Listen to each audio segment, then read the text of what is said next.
A group of some Democrats is worried that Vice President Harris is struggling to gain the support of Arab American voters in the battleground state of Michigan amid scrutiny of the administration's approach to the war in Gaza. Our Ed O'Keefe spoke with members of the Muslim community there. Michigan, one of the 7 battleground states that's going to decide who lives in the White House next year. And in this state, there's a few numbers to consider. 4 years ago, President Biden won here by about 154,000 votes.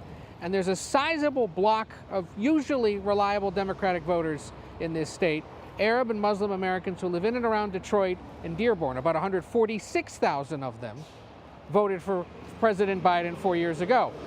So if you start to lose their support, you could potentially be seeing a loss in Michigan unless you find another way to make it up. And that is why that group of people in this state has earned such outsized attention ever since, of course, the war in Gaza began last year. We met late last year with a guy named Adam from Dearborn who voted for and campaigned for President Biden 4 years ago and was quite disillusioned by what was happening. As a community, we're tired of voting for the lesser of two evils. If you were to ask me 2 months ago if I was going to vote for Joe Biden, yeah, I would have held my nose and voted for him. Nearly a year later, Adam is still thinking about this issue, but has decided exactly how he's going to vote. We talked to him and a few of his friends. Did it get any easier to support Democrats when Harris became the nominee?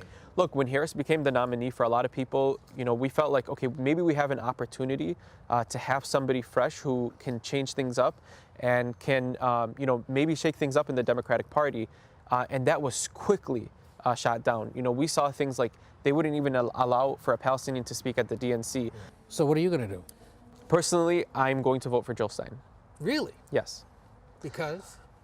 Because she has called for an arms embargo. She has called for a permanent ceasefire. She has called to, for conditioning aid. Now, whether she can win in Michigan or not, whether she can win the presidency or not, it's 101% unlikely that she's going to win. But the reality is, I see somebody, I have a choice to vote for somebody that sees me as a human, that sees my family as a human, that actually cares about my community, whether she's going to win or not. You have a choice in a few days of what to do when it comes to the election. I'm curious first, how did you vote 4 years ago for president? Biden. And what are you going to do this time? Third party. Jill Stein. Write-in or third party, I haven't made my decision, but it's one of those two. Write-in or third party. So not Harris, not Trump. No.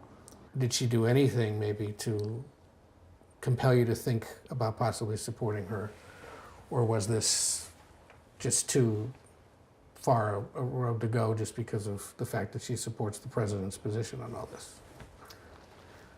Well, the fact that she supported and is supporting the president hasn't said anything much different from him, and always says that, just because she's going to be a staunch supporter of Israel is a cause for concern. However, I was willing to give her a chance, and I was part of the uncommitted movement. But at every turn, we were rebuffed. And you just can't ask us to vote for genocide. And it's a terrible position to be in. I don't want to see Trump as president, but I cannot, in good conscience, give her my vote. Did any of you ever consider voting for Trump? No. Yeah. And why did you do that? Because we look at this right now, and we're all over here. We've all said we're going to vote either third party or write-in.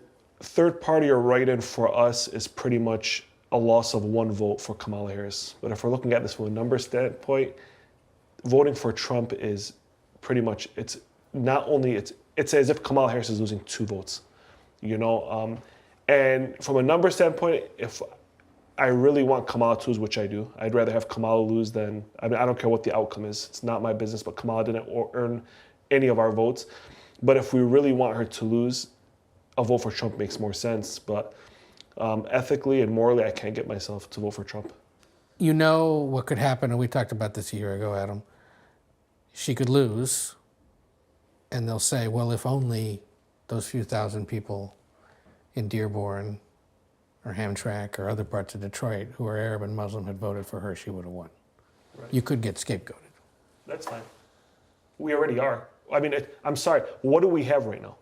Think of it. All the people, I've spent the last 12 years of my life helping elect people. I have never, ever, ever worked on a Republican's campaign. It's always been Democratic candidates.